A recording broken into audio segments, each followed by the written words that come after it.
The immediate past governor of Ekiti State, Dr. Kayode Fayemi, former President Olusegun Obasanjo arrives a few minutes past 9 a.m. at the auditorium at the Dr. Obi Wale International Conference Center, where a contingent of other prominent politicians, including former Governor Peter Odili, policymakers, and other personalities, are gathered for the discussions. Thank you very much, sir.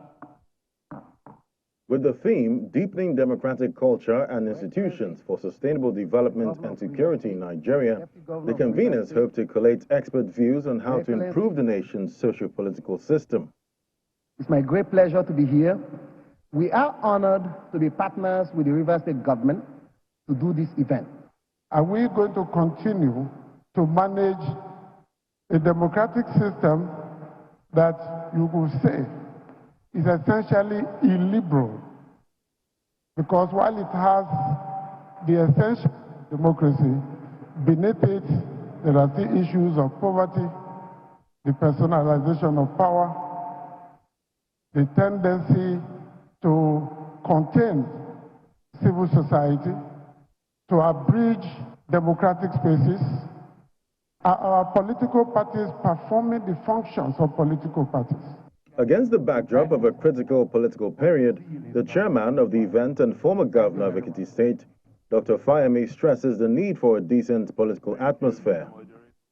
There is much work to be done to ensure that our democracy is anchored and propelled by committed Democrats who ensure that their followers also engage with civility that is befitting of citizens.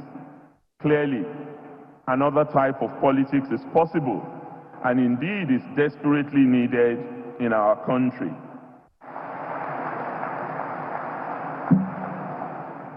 Governor Wike, in his opening remark, warns that if the country fails to get it right in this year's election cycle, it could have dire consequences for the country. The success or failure of these elections would have substantial implications for the country. Success will add value by consolidating and strengthening the roots of our democracy.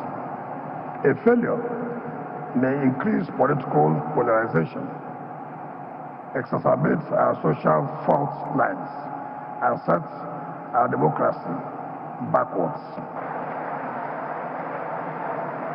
In a keynote address, former President Olusegun Obasanjo decried what he terms the abnormality in the nation's democratic practice.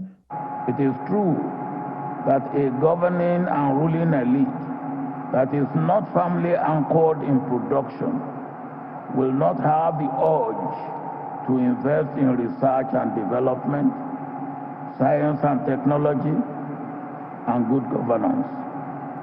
And such an elite will not have much interest in dominating the local market and penetrating foreign markets to promote accumulation for development and growth.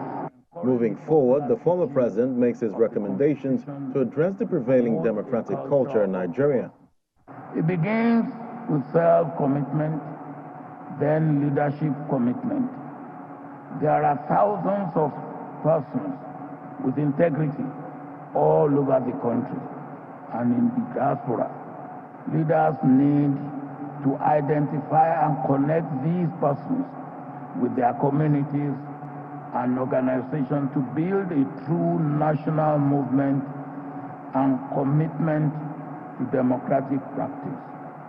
Once we commit to opening up democratic spaces, sanctioning breaches, and emphasizing transparency and accountability at all levels, Nigeria will begin the cultivation of a new democratic culture that will spread to all nooks and corners of the nation. The meeting then proceeds into a second segment where a book, Bridging Rivers, published by Julius Berger Nigeria PLC, is unveiled to transfer to posterity the evolution of infrastructure development in River State and the significant contribution by the Nyesom Wike-led administration. Jointly and collectively, by the grace of God and with the grace of God, unveil this on behalf of all of us here.